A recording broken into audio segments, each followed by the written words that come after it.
संसार की इतनी याद क्यों आती, धन की इतनी याद क्यों आती, पद की इतनी याद क्यों आती? आदमी मरने मरने को भी हो जाता तो भी धन की ही सोचता रहता। मैंने सुना एक धनपति मर रहा था, आखिरी घड़ी उसने अपनी पत्नी से कहा मेरा बड़ा बेटा कहां है? पत्नी ने कहा आप चिंता ना करें, लेटे रहें, बड़ा बेटा आपके बगल में बैठा है। आंखें धुंधली हो गई हैं, 80-85 साल का बूढ़ा है, दिखाई भी नहीं पड़ता, सुनाई भी मुश्किल से पड़ता है, उठ भी नहीं सकता। चिकित्सकों ने कहा यह आखिरी रात है। उसने पूछा और छोटा बेटा? कहा वो भी बैठा हुआ है तुम्हारे पैर के पास, तुम चिंता ना करो, तुम आराम करो। और मझला बेटा? पत्नी ने कहा वो इस तरफ बैठा हुआ, हम सब यहीं हैं, सारा परिवार यहां मौजूद, तुम चिंता ना करो। वो तो हाथ टेक के उठ बैठा। उसने कहा फिर दुकान कौन देख रहा है? सब यहीं बैठे। अरे नालायको, अभी तो मैं जिंदा हूं, मेरे मर जाने पे बैठना, जो करना हो करना, अभी कुछ तो मेरा ख्याल रखो, अभी मैं जिंदा हूं, अभी मैं मर नहीं गया हूं।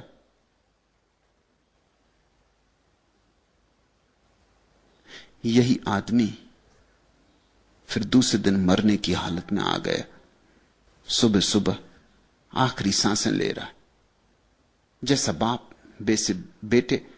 बेटे विचार करने लगे कि कैसा इंतजाम करना, अब ये तो मरे, इनको मरघट तक कैसे ले जाना। बड़े बेटे ने कहा कि शान से ले जाएंगे, सारे गांव की कारें इकट्ठी कर लेंगे, जितनी टैक्सी हैं सब बुला लेंगे। मंझले बेटे ने कहा इतना खर्चा, इससे फायदा, अब जो मर गया सो मर ही गया, चाहे रॉल्स रॉयस लाओ, चाहे कैडिलैक लाओ, क्या फायदा। अपने घर की एम्बेसडर अच्छी, उसी में रख कर ले चलेंगे। तीसरे बेटे ने कहा एम्बेसडर की क्या जरूरत है इसमें, म्युनिसिपल का ठेला। बाप ये सब सुन रहा है। बाप उठ के बैठ गया। उसने कहा मेरे जूते लाओ, मैं पैदल चलता हूं।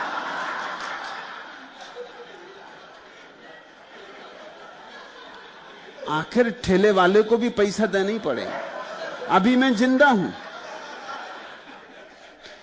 आदमी क्यों धन का इतना स्मरण रखता है? क्यों पद का मरते दम तक पीछा करता है? मुरारजी भाई देसाई को पूछो, 82 साल, मगर एक ही बात प्राणों में अटकी रही, पद पद पद। कैसे भी मिले, जीते जी मिले तो ठीक, मर के मिले तो ठीक, मगर पद मिले। आदमी क्यों धन पद संसार के लिए इतना स्मरण करता रहता? ईश्वर को स्मरण करने के पहले इस स्मरण को समझना जरूरी है। इसकी समझ जितनी गहरी होती जाएगी उतना ही ये शिथिल होता जाएगा। अगर आंख से ठीक से देख लिया कि मैं धन की क्यों आकांक्षा कर रहा हूं, अगर ये बात समझ में आ गई कि धन की चाह में सुरक्षा की चाह है, धन की चाह में यह ख्याल है कि अगर धन मिल गया तो सब मिल जाएगा, लेकिन धन से क्या मिलता है, किसको क्या मिला है?